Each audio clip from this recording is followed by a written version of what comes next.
আমার বাবাজিরা রে, জানি না কার জন্য সাদা কাপড় এই শেরপুরের বাজারে এর বন্ধু চইলা আসছে পেকিং হইয়া। আমি জানি না কার জন্য কবরের মাটি খানা বায়না হয়ে আছে। এরে আমার জানা নাই কার জন্য বাঁশবাগানের বাসটা দাঁড়াইয়াছি। আমার জানা নাই কোন মানুষটার জন্য বড়ই পাতার ফুল আমার বাইরা ফুইটা বের হইয়া গেছে। আমি জানি না কোন টিবলের স্তরের পানি আমার আপনার শেষ গোসলের জন্য আল্লাহ মজুদ রাইখা দিছি। এর বাজান, তুমি আমি মরতে দেরি, আয়োজন হইতে দেরি হইবে না। তুমি আমি জীবন ছাড়তে দেরি, এই দুনিয়াটা তোমার আমার বসবাসের যোগ্য হবে না। এখন যদি আমি আবু আইয়ুব আনসারী মারা যাই, এ বাজান রে, এই মাদ্রাসার মুহতামিম মশিউর ভাই টেনশনে পড়ে যাবে। আল্লাহ একজন ভালো বক্তা, কিন্তু হঠাৎ ময়েরা গেল, কি করা যায়, কি করা যায়। রে বাজান, আমার মানিব্যাগে সব সময় একটা ডাক্তার, আমার বন্ধুগণ রংপুরের সবচেয়ে একজন বড় ডাক্তারের নাম্বারের কার্ড রেখা দিয়েছি। ওই নাম্বারের সাথে সাথে ফোন দিবে, বাজান অ্যাম্বুলেন্স চলে আসবে। এই অ্যাম্বুলেন্সের ভিতরে আমার বাজান আমাকে ঢুকাইয়া, আমার পাশে কেউ বসবে না, মশিউর ভাইও বসবে না, মাদ্রাসার হুজুররাও আমার সাথে থাকবে না। বলবে এই হুজুরে চিনি না জানি না, পাঠাইয়া দেই বিদায় কইরা। এ বন্ধুরে, এই পৃথিবীর বুকে কেউ আপনার ঘনিষ্ঠ আপন নয়, এমনকি নিজের স্ত্রীও আপন নয়, নিজের সন্তানও আপন নয়, নিজের পিতা মাতাও আমার বাপ ভাইরারি হে বাজান অতটা আপন নয়। যদি আপনি মরিয়া যান, আপনার কবরে আপনি যাবেন, আপনার কবরে আপনার সন্তান যাবে না, আপনার কবরে আপনার স্ত্রী যাবে না, আপনার কবরে আপনার মা বাবা যাবে না। এ যুবক, যারা বাহিরে ঘোরাঘুরি করো, আজকে মাহফিলের ভিতরে এসে বসে যাও, আল্লাহ আকাশ থেকে রহমত দিতে থাকবে। বলুন না সুবহানাল্লাহ। যে উঠে যাবে তারে উঠে যাইতে দেন, যে বসতে চায় তাকে বসতে দেন। কারণ হলো কারো কবরে কেউ যাবে না, আমার কবরে আমি যাব। এ বাজান, চেয়ারম্যানের কবরে চেয়ারম্যান যাবে, এই মুহতামিমের কবরে মুহতামিম যাবে, মাদ্রাসার তলাবি ইলম ছাত্র ভাইরা তারা তাদের কবরে যাবে। এ দুনিয়ার বাপ ভাইরা, শেরপুরের বাবারা, মুন্সিচরের বাপ ভাইরা, আজকে বাড়িটারে কত সুন্দর করে বানাইলাম, আজকে বাড়িটারে কত ডিজাইন ডেকোরেশন করে বানাইলাম, ইটালিয়ান টাইলস মুজাহিদ পাথর দিলাম, গোসলখানাটারে কত চাকচিক্য টাইলস দিয়া বানাইলাম। এর বাবা যে এখন যদি মরিয়া যায়, ওই ঘর থেকে আমার টান দিয়া বার করে লইয়া আসবে। এ বাজান রে, ওই গোসলখানায় আমারে গোসল দিব না, আমার জন্য দুনিয়ার মাটিতে একটা চুলা খুঁড়িয়া ওই চুলার মধ্যে খড় লাগাইয়া আমার জন্য আগুনের পানি গরম করবে। এ বন্ধু আসেন নাজির, শেরপুরের বাপ ভাইরা কবর নিয়ে থিসিস করেন, কবর নিয়ে চিন্তা করেন। বাদান দেখেন এই মাহফিলের পোস্টারটার দিকে তাকান, এই পোস্টারটার কত সুন্দর ডিজাইন, আমার নামটা কত সুন্দর করে লাগাইছি। এই পাশে দেখেন বাদান সাদা, কোনো ডিজাইন নেই, কোনো রং নাই। এ শেরপুরের বাবারা, এ মুন্সিচরের বাপ ভাইরা, তোমার আমার দুনিয়াটা এই পোস্টারের এই পিকটার মতো বাড়ি বানাইলাম, দানাল কোটা দিলাম, গাড়ি করলাম, সুন্দর স্ত্রীকে সুন্দর স্ত্রী বানাইলাম, এর বন্ধু টাকা পয়সা ব্যাংক ব্যালেন্স করলাম, কিন্তু পরকালের জীবন কবরের জীবনটা ফাঁকা রাইখা দিলাম। ঠিক মতো নামাজ পড়লাম না, ঠিক মতো রোজা রাখলাম না, ঠিক মতো কোরআন তেলাওয়াত দিতে পারি না, ঠিক মতো একামত দিতে পারি না, ঠিক মতো নিজের সন্তানদেরকে কোরআন শিক্ষা দিতে পারলাম না। এ বন্ধু, এই পৃষ্ঠা যদি তোমার আমার সাদা রইয়া থাকে, ওই কবরের ভিতরে তুমি আমি শান্তিতে ঘুমাইতে পারবো না। কথা কোন ঠিক কিনা? আরো জোরে বলেন ঠিক কিনা? যেতে হবে খালি হাতে, যেতে হবে খালি হাতে, সঙ্গে কেহ যাবে না। 3.5 হাত জায়গা পাবি, পাবি না রে বিছানা। কথা বলেন ঠিক কিনা? এই জন্য আল্লাহ রাব্বুল আলামিন ডাকতে বলেন, নবীজি তাম পৃথিবীর মানুষদেরকে আপনি মেসেজ দেন, নবী গো আমি আল্লাহ পাক কোরআনের ভিতরে জানাই দিলাম, আলিফ লাম রা কিতাবুন আনজালনাহু ইলাইকা লিতুখরিজান নাস মিনাজ যুলুমাতি ইলান নূর। ও নবীজি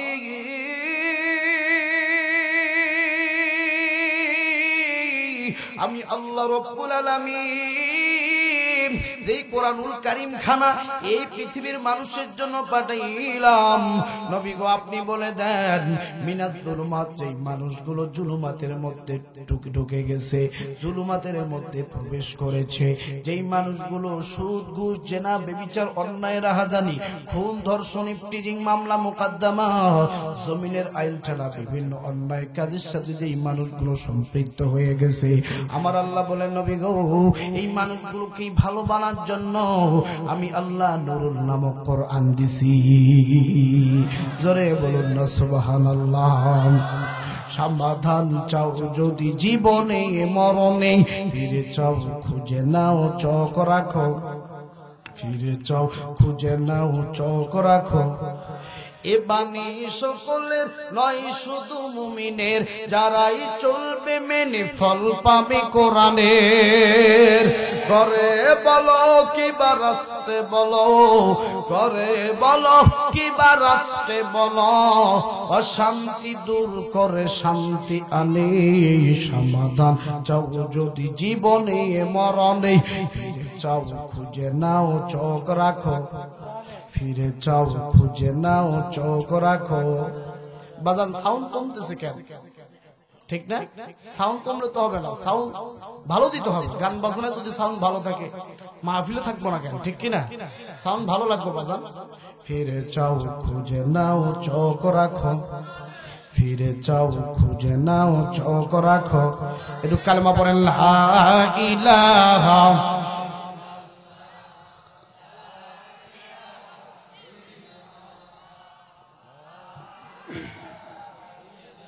লা ইলাহা ইল্লাল্লাহু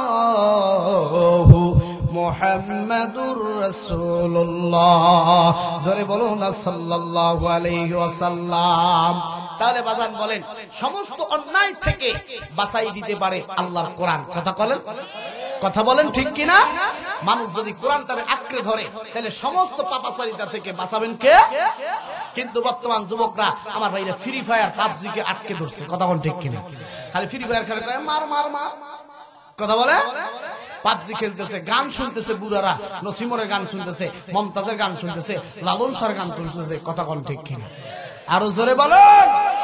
বর্তমান যুগের বুড়ারা জমির দাগ নাম্বার মনে রাখে কিন্তু কোরআন মনে রাখতে চায় না। কথা কোন ঠিক কিনা?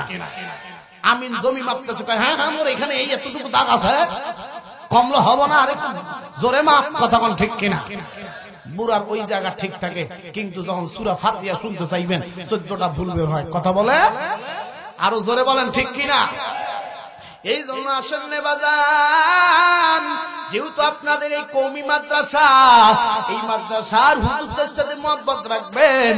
আপনারা যেহেতু শিখতে পারেন নাই, আপনারা যেহেতু জানতে পারেন নাই রে বাজান, আপনারা যদি আলেমদের সাথে মহব্বত রাখেন, আপনাদের বাচ্চা কাচ্চাদেরকে, আপনার ছেলেদেরকে যদি মাদ্রাসায় দিয়া কোরআনের হাফেজ বানান, আলেম বানান, আল্লাহ মর্যাদা দিয়ে দিবে, সম্মান বাড়াই দিবে। কথা কোন ঠিক কিনা? আরো জোরে বলেন ঠিক কিনা? বলেন তো বাদান এই কিতাবের মধ্যে কোনো ভুল আছে নাকি? কারণ আল্লাহ নিজেই বলছেন যালিকাল কিতাবু লা রাইবা ফীহি, যালিকাল কিতাবু লা রাইবা ফীহি হুদাল লিল মুত্তাকিন। দিন। জোরে বলুন আল্লাহু আকবার। এরা যুবক মোবাইল থাকলে মোবাইলে রেকর্ড চালু করবি। আল্লাহ পাক বললেন there is no doubt in the holy Quran, আমি এই কোরআনের মধ্যে কোনো ভুল রাখি নাই। বাজান বিভিন্ন মানুষ বিভিন্ন বই বের করছে, এই বইয়ের মধ্যে বিভিন্ন ভুল আছে, বিভিন্ন ত্রুটি আছে। কবিতা যারা বের করছে কবিতায় ভুল আছে, কিন্তু আল্লাহর কোরআনে কোনো ভুল নাই, আল্লাহর কোরআনে কোনো ত্রুটি নাই। কথা বলেন ঠিক কিনা? এ বন্ধু মাদ্রাসায় বাচ্চাদেরকে পড়াইবা, মাদ্রাসার হুজুরের সাথে বেয়াদবি করবি না।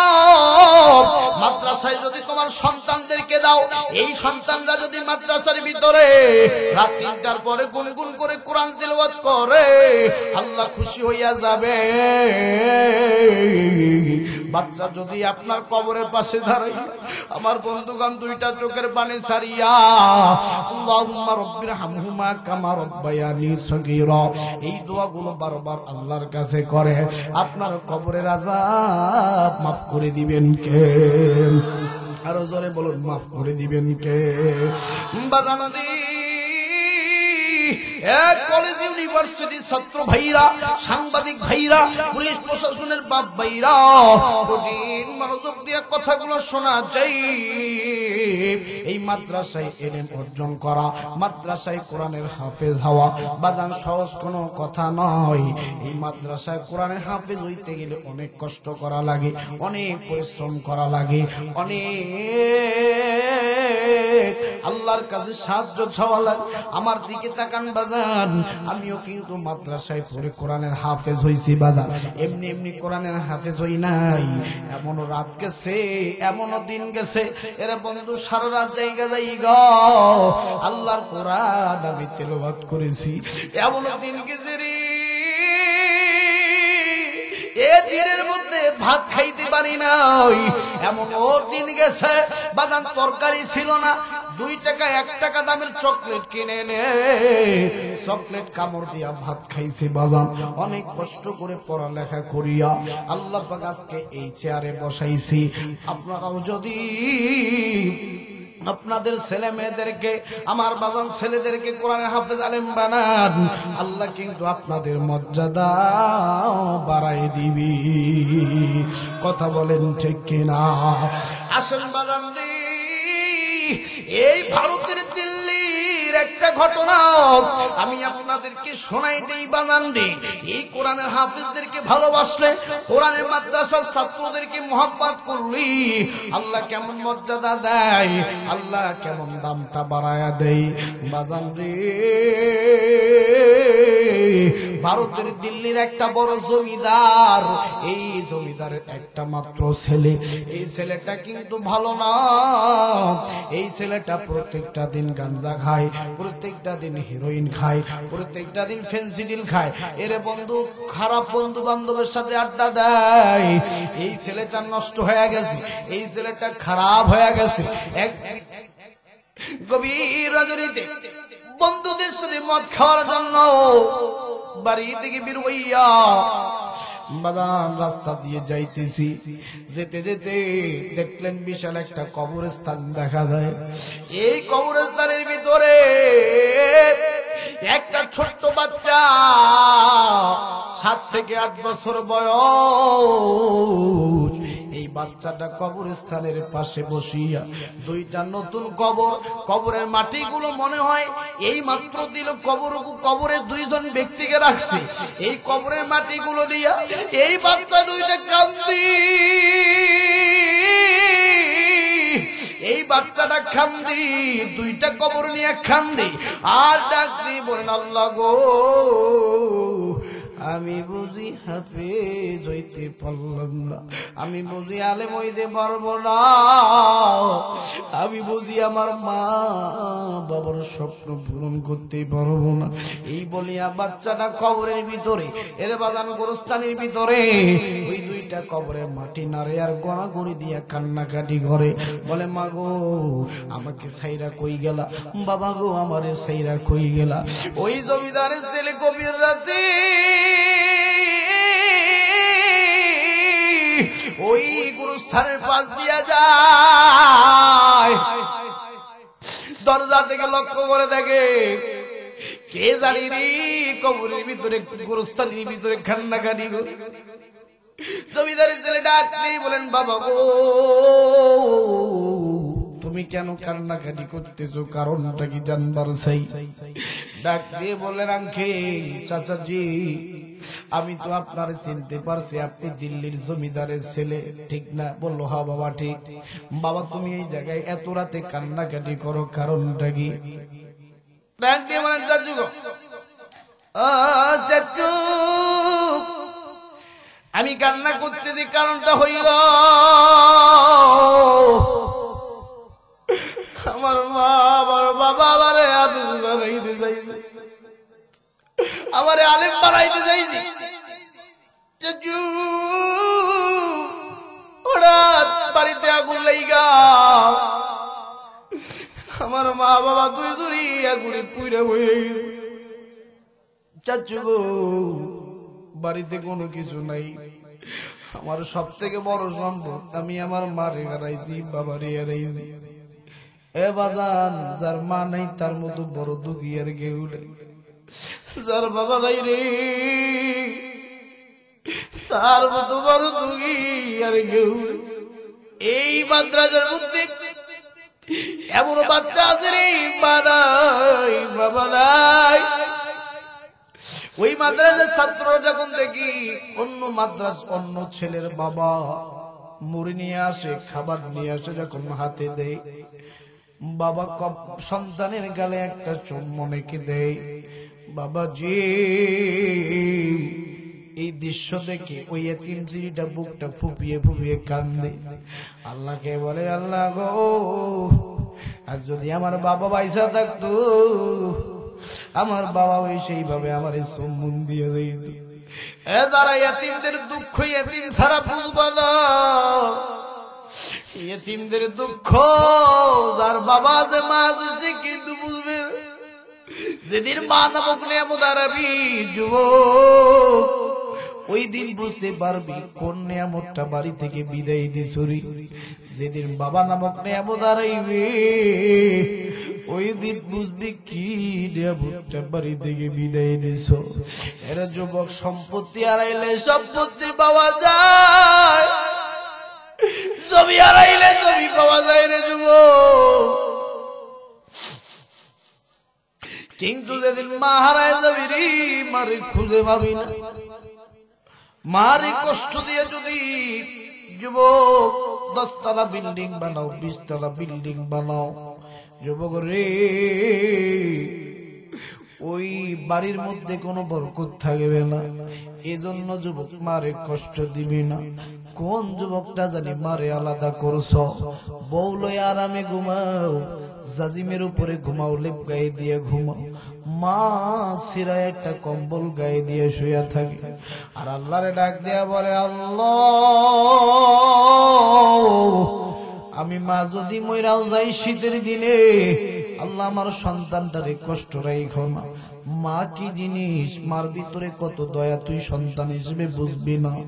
রে যুবক এই বাচ্চাটা জোরে জোরে কাঁদে, ডাক দিয়ে বলেন, চাচু গো আমার মায়ের স্বপ্ন ছিল, আমার বাবার স্বপ্ন ছিল আমি কোরআনের হাফেজ হইব, আজ বুঝি আমি আর হাফেজ হইতে পারলাম বাজান রে। জমিদারের ছেলে ডাক দিয়ে বলেন, বাবারে টেনশনের কোনো কারণ নাই, চিন্তার কোনো কারণ নাই, আমার আল্লাহ যেহেতু আমারে দুনিয়াতে পাঠাইছে ওই যুবকটার মনটা আল্লাহ ওই মুহূর্তে নরম করে দিছে। আমার বাজান রে এরা মসজিদ চরে এলাকার বাপ ভাইরা, এই জায়গার মানুষ তো আমি দেখলাম সাধারণ মানুষ, এই জন্য সাধারণ ভাবে ওয়াজগুলো করতেছি যাতে আপনাদের বুঝতে কষ্ট না হয়। বাজান রে কঠিন কথা বলতেছি রে বাজান, দিল দিয়ে কথাগুলো শুনবেন, দিলের মধ্যে একটা পরিবর্তন সৃষ্টি হয়ে যাবে। আসেন বাজান আমি কি বলতে চাই, লোক এটমি আমার দিকে তাকান। বাবাজি এইবার যুবকটা বললেন, বাবা গো তোমার নাম কি বলো না?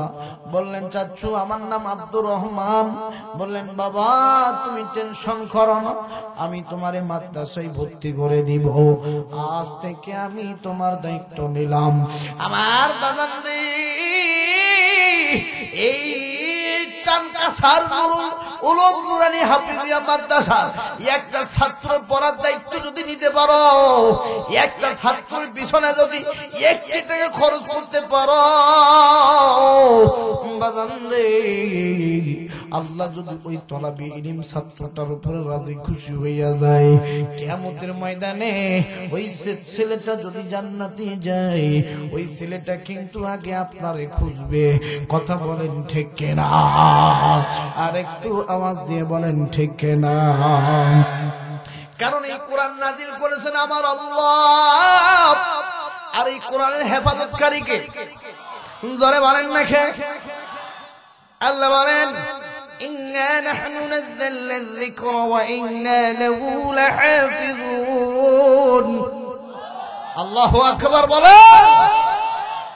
বাজান রে, এই কোরআনকে মহব্বত করেন, ভালোবাসেন। আজকে আমার দেশের শিল্পীরা গান গায়, আকাশটা কাঁপছিল কেন, জমিনটা নাচছিল কেন, বরফের ঘামছিল কেন, সেই দিন গান গাইছিল খাজা যেই দিন। নাউজুবিল্লাহ কোন? আকাশটা কাঁপছিল কেন, জমিনটা নাচছিল কেন, বরফের ঘামছিল কেন, সেই দিন গান গাইছিল খাজা যেদিন। নাউজুবিল্লাহ। নবী আউলিয়ার শান, পীর মুরিদের গান, যে বলে হারাম সে তো জ্ঞানহীন। নাউজুবিল্লাহ বলে বাজার এই সমস্ত গান গায়। আর আমার দেশে একজন হিন্দু শিল্পী, নাম হচ্ছে নকুল কুমার, তিনি কোরআনকে মহব্বত করে কি মায়া বিষয়ের একটা গান গাইলেন, বলবো? যদি আগুন লেগে ধ্বংস হয়ে যায়,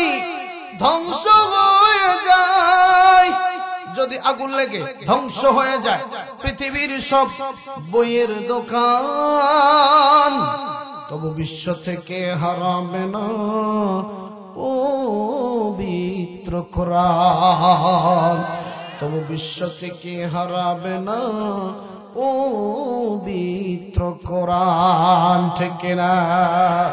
দেখো পাকিস্তান জিয়া মরল দুর্ঘটনায় ভাই, বিমান পড়ে ছাই হয়েছে, কোরআন পড়ে নাই। যেমন কোরআন তেমন ছিল, যেমন কোরআন তেমন ছিল, একটি অক্ষর হয়নি ম্লান, তবু বিশ্ব থেকে হারাবে না পবিত্র কোরআন। কথা বলে দেখেন, একজন হিন্দু শিল্পী আমার ভাইরা কোরআনকে মহব্বত করে গান বের করছে। আর আমগো দেশে মুসলমান শিল্পীরা ইসলামকে কিভাবে খাটো করা যায়, ইসলামকে কিভাবে অপমান করা যায়, তারা আসসালামু আলাইকুম বিএন সাহেব কয়, তারা কয় বুকটা ফাইটিয়া যায়। কথা কোন ঠিক কিনা? আরো জোরে বলেন। আজকে যদি এখানে আমি মৌলবী না আইসা মমতাজ পাগলি আসতো, এরকম 5টা স্টেজ করা লাগতো, লোক যে কোন দিক থেকে আসতো বুঝতেই পারতাম না। কথা বলেন ঠিক কিনা? আরো জোরে বলেন। বাদান বিশ্বাস করেন, এই কোরআনের আলোচনা যে কয়জন শুনতেছেন, আপনাদের উপরে আল্লাহর খাস রহমত নাযিল হইতেছে। কথা বলেন, কথা বলেন। এই জন্য আসেন কোরআনকে মহব্বত করব, কোরআনকেই ভালোবাসবো। কথা বলেন ঠিক কিনা? আজকে ফিলিস্তিনের দিকে তাকান, ফিলিস্তিনের মুসলমানদের উপরে নিপীড়ন, নির্যাতন, নিষ্পেষিত চলছে। এরপরও তাদের কথা হচ্ছে I do not care without of Allah. যতই বিপদ আসুক, যতই জুলুম আসুক, আল্লাহ ছাড়া কাউকে ভয় করব না। তাদের যে ঈমান আছে, বিশ্বাস করেন বাজান, এরকম ঈমান আমার নাই। কথা বলেন ঠিক কিনা? এই মাহফিলে বেশি একটা ককটেল যদি ফুটে, অনেক লোক লুঙ্গিটা ঠিক করে ঢাকাটা ধরবে আর দৌড় মারবে যে মৌলবি থাক আর না থাক। কথা বলে আমার ভাইরা, এরকম ঈমান দুর্বল থাকলে হব না। কথা বলেন ঠিক কিনা? ভুলে যাবেন না বাজার, এদেশ শাহজালালের, এদেশ খানজাহানের, এদেশ মরহুম আহমদ শফি হাফিজাহুল্লাহ দেশ, এদেশ আমার ভাইরা মরহুম জুনাইদ নবনগরীর বাংলাদেশ, এদেশ মরহুম আল্লামা আব্দুল হোসেন সাইদি হাফিজাহুল্লাহর বাংলাদেশ, এদেশ নাস্তিক মুরতাদ বাম রামদের শাসিত, দাদা বাবুর শাসিত বাংলাদেশ নয়। কথা বলেন ঠিক কিনা? বিপ্লব মানে জীবন দেওয়া, বসে থাকা নাই, সে কোনদিন আসবে না রে করো যদি ভয়ে। বিপ্লব মানে জীবন দেওয়া, বসে থাকা নাই, সে কোনদিন আসবে না রে করো যদি ভয়ে। আসবে বিজয় রক্ত আর জীবনের বিনিময়, আসবে বিজয় রক্ত আর জীবনের বিনিময়। বিপ্লব মানে জীবন দেওয়া, বসে থাকা নয়, সে কোনদিন আসবে না রে করো যদি ভয়ে। লড়াইয়ের ওই ময়দানেতে যেতে তোমাকে হবে, প্রয়োজনে সব রক্তটুকু জমিনেই ঠেলে দিবে। লড়াইয়ের ওই ময়দানেতে যেতে তোমাকে হবে, প্রয়োজনে সব রক্তটুকু জমিনেই ঠেলে দিবে। আরে তবুও তুমি হারবে না তো, তবুও তুমি মানবে না তো ফিলিস্তিন ইসরায়েলের কাছে পরাজয়। বিপ্লব মানে জীবন দেওয়া, বসে থাকা নয়, সে কোনদিন আসবে না রে করো যদি ভয়। বিপ্লব মানে জীবন দেওয়া, বসে থাকা নয়, সে কোনদিন আসবে না রে করো যদি ভয়। কোথা থেকে সব ভিনদেশি শকুন আমার দেশে এসে সেবার নামে বসলো জোরে মির্জাফরের বেশে। কথা বলেন, কোথা থেকে সব ভিনদেশি শকুন আমার দেশে এসে সেবার নামে বসলো জুড়ে মির্জাফরের বেশে। ওদের করতে নাস্তান, ওদের করতে নাস্তান হতে হবে নির্ভয়। বিপ্লব মানে জীবন দেওয়া, বসে থাকা নাই, সে কোনদিন আসবে না রে করো যদি ভয়। কথা বলেন ঠিক কিনা? শেরপুরের বাবারা শোনেন, মৌসাকে যদি কেউ ঢেল মারে, মৌমাছি বসে থাকে না, চাক ছেড়ে দিয়ে, মধুর মায়া ছেড়ে দিয়ে যে ঢেল মারে তার পিছনে ছুটে। আমরা কে কওমি করি, কে আলিয়া, কে খারজি, কে দানবাগি, কে কুতুববাগি, কে সরসিনার মুরিদ, কে আটরশির মুরিদ, এগুলো দেখার টাইম নাই। এক প্ল্যাটফর্মে এসে আমাদেরকেও মৌমাছি হতে হবে।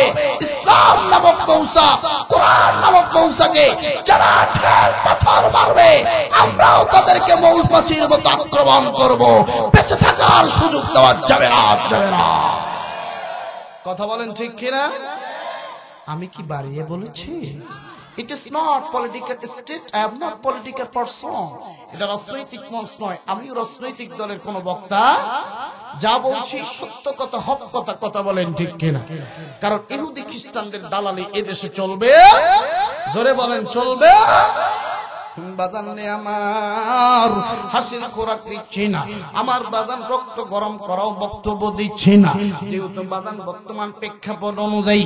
এ বন্ধু, এই মাদ্রাসার তলাবি ইলম ছাত্র ভাইরা, যেহেতু মাদ্রাসায় তলাবি ইলম ছোট্ট ছোট্ট বাচ্চারা কোরআন তেলাওয়াত করতেছে, এই হাফেজদের ভালোবাসতে দাম দিলে কেমন মর্যাদা আপনি পাবেন। আমার বাদান তার একটা চাক্ষুষ ঘটনা আমি আপনাদেরকে শোনাইতেছি রে বাজার। এইবার জমিদারের ছেলে ডাক দিয়ে বলেন, বাবা রে তুমি মাদ্রাসায় ভর্তি হও, তোমার সমস্ত ভরণ পোষণের দায়িত্ব আমি নিলাম, তোমার সমস্ত খরচের দায়িত্ব আমি নিলাম। এরা বন্ধু ওই দিল্লির মধ্যে সব থেকে নামি দামি একটা মাদ্রাসা, ওই এই ছোট্ট বাচ্চাটা আব্দুর রহমানকে ভর্তি করে দিলেন। বাবাজি এই মাদ্রাসার ভিতরে যখন ভর্তি হয়ে গেল, বাদান আমার বাইরারে ওই জামানায় ওই তদানীন্তন মুহূর্তে কারেন্টের বিদ্যুৎ ছিল না, মানুষগুলো ওই সময় কেরোসিন তেল দিয়া আমার বাইরা খুব জ্বালাইয়া বাচ্চারা কোরআন তেলাওয়াত করত। এই সময় এই বাচ্চাটা ডাক দিয়ে বলেন, চাচু গো সবাই তো নিজ নিজ বাতি জ্বালাইয়া কেরোসিন তেল পুড়িয়া সবাই নিজ নিজ কোরআন তেলাওয়াত করতেছে, আমার তো তেলের ব্যবস্থা নাই, আপনি কি একটু তেলের ব্যবস্থা করবেন নি? ডাক দিয়ে বলেন, বাবা টেনশনের কোনো কারণ নাই, ডিপ্রেশনের কোনো কারণ নাই। এইবার জমিদারের ছেলে, বাবাজি দিন দিয়ে কথাগুলো শুনবেন রে বাবা। এই জমিদারের ছেলে গভীর রাতে মাথার মধ্যে তেলের একটা টিন নিয়া, ওই তেলের টিনটা মাথায় লইয়া গভীর রজনীতে রাতের সিদ্ধি কাটিয়া চোরের মতো চুপ চুপ করিয়া বাবা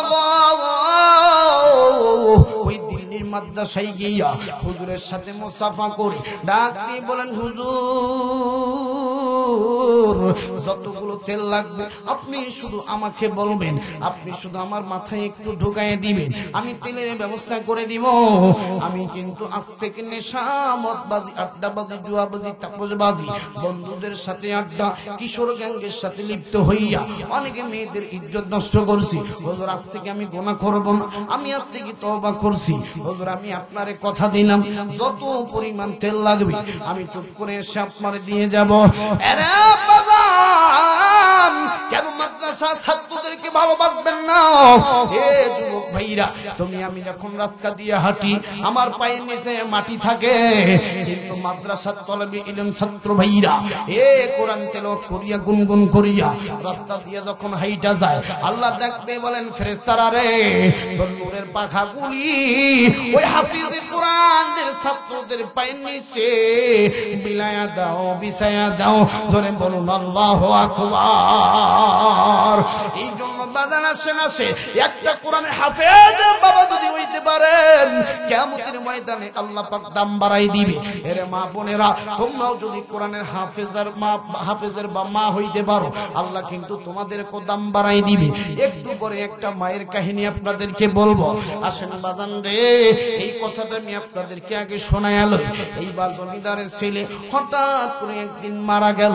মরে যাওয়ার পর গ্রামের সমস্ত মানুষ জানতে পারলেন জমিদারের ছেলে মারা গেছে। কেউ তার লাশ ধুইতে আসে না, কেউ তার লাশের কাছে আসে না। গ্রামের প্রত্যেকটা মানুষ জানে এই ছেলেটা নষ্ট, এই ছেলেটা ভ্রষ্ট ছেলে, এই ছেলেটা মদ খায়, এই ছেলেটা গাঁজা খায়, এই ছেলেটা মেয়ে নিয়ে আনন্দবাজি করে, এই ছেলেটা মদের আড্ডায় যায়, এই ছেলের গোসল করানো যাবে না, এই ছেলের কাফন পরানো যাবে না, এই ছেলেকে গোসল জানাজা ছাড়াই মাটিতে পুঁইতে রাখতে হবে। কেউ তার লাশের কাছে যায় না। আমার ভাইরা, গভীর রাতের ভিতরে এই রূহটা আল্লাহ, আমার আল্লাহর পক্ষ দেখিয়া এই বাজান মাদ্রাসার তলাবি ইলম ছাত্রটার মস্তিষ্কের ভিতরে সেন্সের ভিতরে স্বপ্ন যোগে মেসেজ দিয়ে দিলেন, এ বাবা গো, আমি মইরা গেছি, আমার লাশটা কেউ ধুইতে আসেন, আমাকে কেউ গোসল লাগায় না। এ বাবা, দেরি করো না, তুমি তাড়াতাড়ি চলে আসো। বাবাজি এই স্বপ্নটা যখন দেখলেন, সকালবেলা ছাত্রটা উঠিয়া এমন জোরে কান্নাকাটি করতেছি। মুহতামিম হুজুর ডাকতে বলেন, বাবা রে কাঁদো কেন, কারণটা কি জানবার চাই। ডাকতে বলেন, হুজুর অল্প বয়সে মা হারাইলাম, বাবা হারাইলাম, মা বাবার স্বপ্ন ছিল কোরআনের হাফেজ হব বুঝি, আর স্বপ্নটা সামনের দিকে অগ্রসর হইতেছে না। হুজুর ডাকতে বলেন, কেন রে বাবা, কি হইছে? হুজুর আপনি জানেননি, আমি স্বপ্নে দেখলাম জমিদারের ছেলে দুনিয়া থেকে বিদায় নিয়ে চলে গেছে। তার জানাজা কেউ পড়াইতে চায় না, তার লাশের কাছে কেউ যায় না। হুজুর আমার একটু ছুটি দেন, আমি একটু যাইবার চাই। হুজুর ডাকতে বলেন, বাবু রে, আরে আব্দুর রহমান, তুমি একা গেলে চলবে না। ওই জমিদারের ছেলে আমার কাছে আইসা চুপ চুপ করে বলে গেছে, হুজুর ওই বাচ্চার কবরস্থানে কান্না দেখে আমার হৃদয়টা কেন জানি হঠাৎ নরম হয়ে গেছে। যত তেল লাগে আমি দিয়ে যাব। বাবা তুমি একাই গেলে চলবে না, আমরা সবাই মিলে যাব। এ বাচ্চার আজকে মাদ্রাসা বন্ধ, আজকে ক্লাস বন্ধ, চলো চলো আমরা ওই জমিদারের বাড়িতে যাব। ওই জমিদারের ছেলের গোসল করাইয়া আমরা জানাজা দিয়া দোয়া কইরা চলে আসবো। এই মাদ্রাসার ছাত্ররা হুজুররা মিলিয়াও এবার যখন চলে গেলেন বাবারে এই দিল্লির ভিতরে বাজার সব থেকে জমিদারের ছেলের বাড়িতে, বাবাজি গ্রামের লোকরা তাক লাইগা দেখা আছে, ব্যাপার কি? এই ছেলেটা তো মদ খায়, এই ছেলেটা তো গাঞ্জা খায়, এই ছেলেটা মার্জিয়ান খায়, এই ছেলেটার মতো নষ্ট এই সমাজের ভিতরে নাই। হঠাৎ এই ছেলের বাড়িতে মাদ্রাসার ছাত্ররা দলে দলে আসে। মুহতামিম কান্দে, হুজুর কান্দে, ছাত্ররা কান্দে। ব্যাপারটা কি, কারণটা কি আমি তো জানলাম না বাজান রে। এইবার যখন সবাই মিলে ওই জমিদারের বাড়িতে ঢুকে গেল, ঢোকার পর জমিদারি ছেলের শরীর দেখি আমার বাদান কাপড়গুলো খুলিয়া এবার সুন্দর করে গোসল করাই দিল। বাবাজি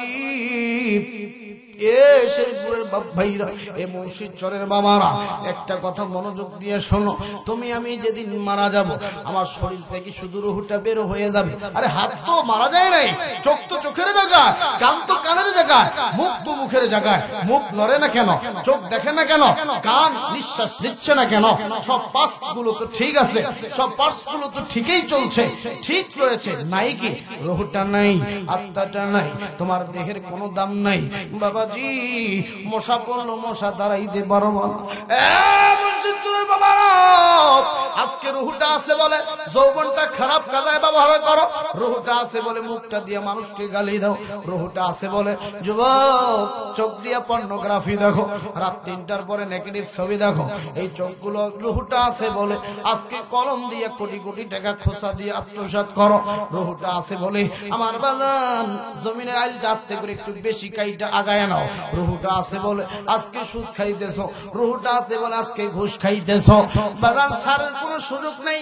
কিয়ামতের ময়দানে আল্লাহ বলবেন ইকরা কিতাবাকা কাফা বিনাফসিকা আল-ইয়াওমা আলাইকা হাসিবা। কিয়ামতের ময়দানে আল্লাহ ডাকতে বলেন বান্দারা রে, এই নাও তোমার জীবনের ডায়েরি, এই নাও তোমার ডায়েরি, তুমি নিজেই পড়ো। বাজান এরকম একটা নোটবুক তোমার আমার হাতে দিবে, আমি যখন নোটবুকটা খুলবো 20 বছর বয়সে, 20 বছর বয়সে, 20 বছর বয়সে পহেলা জানুয়ারিতে রাত 3টা 30 মিনিটে আমার বাইরা 44 সেকেন্ডে একটা মেয়েকে দর্শন করেছি। এই সুন্দর করে লেখাটা নোটের মধ্যে লেখা থাকবে, দুইটা চোখের পানি ছেড়ে দিয়ে কাঁদবো। আল্লাহ ভুল করে ফেরেশতা লেখছে, আল্লাহ আমি করি নাই, আল্লাহ আমি তো এগুলো করি নাই, ভুল করে মনে হয় ফেরেশতা লেখছে। আল্লাহ বলবে না বান্দা না, ভুল করে লেখে নাই, কারণ আমি ইয়াসিনের ভিতরে তো বইলা দিছি আল ইয়াউমা নাখতিমু আলা আফওয়াহিহিম ওয়া তুকাল্লিমুনা আইদিহিম ওয়া তাশহাদু আরজুলুহুম বিমা কানু ইয়াকসিবুন।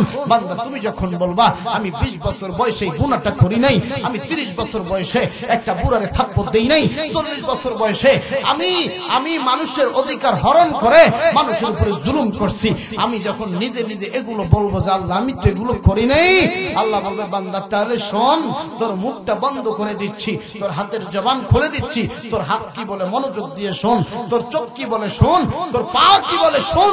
সেদিন তুমি আমি কোথাও পালাইতে পারবো না আল্লাহর আদালতে, সেদিন তুমি আমি আসামি ছাড়া তোমার আমার কোনো উপায় থাকবে না। কথা বলেন ঠিক কিনা? আরো জোরে বলেন ঠিক কিনা? এজন্য আসল বাজান রে, দুনিয়ার সিসি ক্যামেরা ভেঙে ব্যাংক ডাকাতি হয়, সিসি ক্যামেরা ভেঙে গরু চুরি করে চোর লইয়া যায়, কিন্তু বাজান রে আল্লাহ দুই পাশে দিয়ে 2টা সিসি ক্যামেরা লাগাইছে। এই 2টা সিসি ক্যামেরা পৃথিবীর এমন কোন মানুষ নেই ফাঁকি দিতে পারবে। কথা কোন ঠিক কিনা? কে এমপি, কে মন্ত্রী, কে জজ, কে ব্যারিস্টার, কে আলেম ওলামাকে বিষ খাইয়ে মারছে, ইনজেকশন দিয়ে মারছে, অন্যায় ভাবে আলেমকে জেলে ঢুকাইছে, দুনিয়ার সব সিসি ক্যামেরা পেপার পত্রিকা তোমার পক্ষে লিখতে পারে। আল্লাহর আদালতে সব সিসি ক্যামেরা সেদিন আল্লাহ পাই টু পাই হিসাব নিয়ে তারপর জান্নাত দিবে, নতুবা জাহান্নাম। কথা বল ঠিক কিনা? তুমি দুনিয়ার বুকে সুদের ফ্যাক্টরি গুলাইছো, ঘুষ খাইতেছো, বলে হুজুর আমি তো সুদ খাই না। হুজুর কি খাও বাবা? বলে ইন্টারেস্ট খাই, ইন্টারেস্ট। কথা কম। হুজুর আমরা তো ঘুষ খাই না, কি খা? বলে স্প্রিট মানি খাই। আছে না? এগুলো শিক্ষিত শয়তান বাজান। কি শয়তান? আরো জোরে বলে। দুর্নীতির একরায় পরে জাগিল করে জ্ঞান, কলম দিয়া কামায় টাকা আবার ধরে সাধুর ভান। কথা বলে শিক্ষিত শয়তান ওরা, আরো ধরে শিক্ষিত শয়তান ওরা, ওরা হলো দেশের লাগি ভাইরাসের মতন, ফাইলে কলম ঠেকিয়ে জনগণের উপর করে নির্যাতন। কথা বলেন ঠিক কিনা? হ্যাঁ বাজার চলবো নি? চলবো। আর একটু চালালে থাকবেন তো ইনশাল্লাহ। ওরা হলো দেশের লাগি ভাইরাসের মতন, ফাইলে কলম দেখিয়ে জনগণের উপর করে নির্যাতন। ঘুষের টাকায় ওদের বুড়ি, ঘুষের টাকায় ওদের বুড়ি করে যে টান। শিক্ষিত শয়তান ওরা, আরো জোরে বলেন ঠিক কিনা? বাজার যারা ঘুষ খায়, সুদ খায়, সবার পেট আবার বড় হয় না। কিছু মানুষের পেট হারাম খাওয়ার কারণে বড় হয়। কথা বলে মহিলারা চিন্তা করে আমাদের পিঠরে 8 মাস 6 মাস 7 মাস 9 মাসের বাচ্চা আছে, ওই পুরুষদের পেটে কি আছে যে এত বড় বড় পেট? নিশ্চয়ই ওদের 18 মাস চলতেছে। কথা বলে নিশ্চয়ই ওদের 18 মাস চলতেছে। বাজান আসলে 18 মাস নয়। এরা কি করছে জানেন? এরা মন মারছে, টন মারছে, বিধুভাতার কাট মারছে, বয়স্ক ভাতা মারছে, কালভার্ট মারছে, ব্রিজ মারছে। আমার ভাইরা, এমন কি আপনাদের এই মুন্সিরচর বাজারে সরকারের পক্ষ থেকে 5-7টা পাবলিক টয়লেট বাজেট ছিল, ওটাও মাইরা পেটে খাইছে, যার কারণে পেটের সাইজ 18 মাসিয়া। কথা বলেন ঠিক কিনা? তবে আমি এই এলাকার এই অঞ্চলের কথা বলছি না, এই শেরপুরের বাপ ভাইরা, মুন্সিরচরের আমার ভাইরা, চেয়ারম্যান, মেম্বার, ইউনিয়নের আমার ভাইরা, যতগুলো কর্মচারী আছে, কর্মকর্তা আছে, সাংবাদিক থেকে পুলিশ থেকে সবাই আলহামদুলিল্লাহ অনেক ভালো। আমি আমাদের এলাকার কথা বলতেছি। পরে বলবেন হুজুর আপনারা আমাদের কথা বলে গেলেন। না বাজান, আপনাদের কোনো দোষ দেই নাই, আমি আমাদের চিত্রটা তুলে ধরছি। যদি আপনাদের সমাজে থাকে আপনারা মিলাবেন। কথা বলেন ঠিক কিনা? আরো জোরে বলেন। আসেন বাজান রে, এবার যখন বাজান গোসল করাইতে চাইন, এই মাদ্রাসার তলাবি ইলম ছাত্র গিয়া এ বাজান সুন্দর করে গোসল বানায় দিয়া, বাবা যে গোসল কমপ্লিট যখন হয়ে গেল, এইবার যখন কমপ্লিট হয়ে গেল, এই কমপ্লিট দেহ নিয়া সুন্দর করে জানাজা সম্পন্ন করলেন। জানাজা যখন সম্পন্ন হয়ে গেল, বাবাজি এইবার লোকেরা জোরে জোরে ডাক দিয়ে বললেন, এ বাবা তোরা একা একা জানাজা পড়াইতেছ, আমরাও তোমাদের সাথে তাল মিলিয়ে পড়লাম। বলো তো বাজান, এই ছেলেটা কি এমন আমল করছে যার কারণে তোমরা সব মাদ্রাসার হুজুর সহ চলে আসছো? ডাক দিয়ে বললেন, এলাকার চাচারা শোনেন, ওই এলাকার বাবাজিরা শোনেন, এই ছেলেটা রাতের অন্ধকারে আমাদের মাদ্রাসায় গিয়া তেল কোরআন বাচ্চাদের তেল দিয়ে আসছে। এই ছেলেটারে মাদ্রাসায় ভর্তি করে দিছি। আল্লাহ এত খুশি হয়ে গেছে, আল্লাহ মেসেজ দিয়েছে, আল্লাহ তার জান্নাতি ঘোষণা করছে। এজন্য বাজানরে মাদ্রাসার ছাত্রদের ভালোবাসবি, আলেমদেরকে ভালোবাসবি। আলেমদের চেহারার দিকে তাকালে বাজান বাসুদের গুনাহ আল্লাহ মাফ করে দেয়। এই জন্য বাজান রে, আলেমদের সাথে বেয়াদবি করবা না, ছোট্ট বাচ্চাদের সাথে বেয়াদবি করবা না। এ বন্ধু, এই তলাবি ইলম ছাত্রদের পিছনে মেহনত করবা, টাকা খরচ করবা, আল্লাহ পাক তার বিনিময় কিয়ামতের মাঠে দিবেন। কথা কোন ঠিক কিনা? আরো আওয়াজ দিয়ে বলেন ঠিক কিনা? তাবারুজাল জাহিলিয়াতিল উলা, হে নারীরা তোমরা জাহিলি যুগের মতো চলাফেরা করো না। কথাটি আমার নাকি আল্লাহ? বর্তমান যুগের মহিলারা পরেছে বাসন্তী শাড়ি, নিজেকে ভাবে ডানা কাটা দড়ি, হাতে দিছে মোটা মোটা ঘড়ি, কানের দিকে তাকালে মোটা মোটা দোল, আমার বাইরা পায়ের দিকে তাকালে মোটা মোটা নূপুর, পায়ের তলায় 26.5 ইঞ্চি হিল, মুখের দিকে তাকালে করে খিলখিল, হাঁটলে শব্দ হয় চটাং চটাং, ফিট লেগে পড়ে গেলে হইয়া যাবে সিটপটাং। কথা বলেন ঠিক কিনা? এই জন্য মা বোনেরা রে, যদি নেককার সন্তান দুনিয়াতে আনতে চাও, মাগো যদি কোরআনের হাফেজ আলেম বানাইতে চাও, মা একটা মেসেজ দিয়ে যাই, তুমি যদি পর্দা করো, তুমি যদি তোমার স্বামীর সাথে মেলামেশা করার আগে উযু করো, মেলামেশার দোয়াটা পড়ে নাও। এ বাজান কিতাবের মধ্যে এসেছে, কোন পুরুষ যদি নেক সন্তানের আশা করে 2 রাকাত নফল নামাজ পড়িয়া তারপরে যদি স্বামী স্ত্রী মিলিত হয়, আল্লাহ রাজি খুশি হইয়া ওই মায়ের পেটের ভিতরে আল্লাহ নেককার সন্তানের ব্যবস্থা করে দেয়। কথা কোন ঠিক কিনা? আজকে আমি আপনি স্বামী স্ত্রী একসঙ্গে রাতে থাকার দোয়াটা পর্যন্ত জানি না, আমার বাজার ফরজ গোসলটাও জানি না, কিভাবে আমার ভাইরা স্বামী স্ত্রী ঘুমাতে হয় তাও জানি না। কথা বলেন ঠিক কিনা? স্ত্রী তাকা। তো যেই যুবকরা বিয়ে করছো, বিয়ে করার পরও অন্য মেয়েদের দিকে তাকাও, বিশ্বাস করো যুবক, অন্য মেয়েদের দিকে তাকালে গুনাহ হবে। অন্য মেয়েদের সাথে যদি নষ্টি ফষ্টি করো তোমার কবিরা গুনাহ হবে, তোমার আমলনামায় জিনার গুনাহ লেখা হবে। অতএব স্ত্রীর সাথে মহব্বত করো, স্ত্রীর সাথে প্রেম করো আমার ভাইরা, তাইলে নেকি দিয়ে দিবেন কে? স্ত্রীর চোখে চোখ রাখলে চোখের সগীরা গুনাহ মাফ করবেন কে? স্ত্রীর হাতে হাত রাখবেন আমার ভাইরা, হাতে সগীরা গুনাহ মাফ করবো কে? স্ত্রীরা যদি মহব্বত করে এটা সিমটিও দেন, নবী বলছেন এটা সুন্নাত হয়ে গেছে। আল্লাহু আকবার বলেন। স্ত্রীর গালে যদি একটা টোকাও দেন এটাও নবীর সুন্নাত। কথা বলেন ঠিক কিনা? কোথাও থেকে আইছেন, আইসা যদি স্ত্রীর কোন শোনা যায় তো টিয়া ময়না আসো তোমার কপালে একটা চুমু দেই, এটাও সুন্নাত। কথা কও এই যুবক, তোরা হাসছিস, তোরা কি বিয়ে করছো? যখন বিয়ে করবি তখন কথা বলেন ঠিক কিনা? এটা হলো সুন্নাত। আর তুমি যদি ফোন দিয়ে কও, হাই জান সোনা টিয়া, আমি তো তোমার বয়ফ্রেন্ড, তুমি আমার গার্লফ্রেন্ড, চলো আজকে শিশু পার্কে যাব। পার্কের নাম দিয়েছে শিশু পার্ক। পার্কের নাম কি?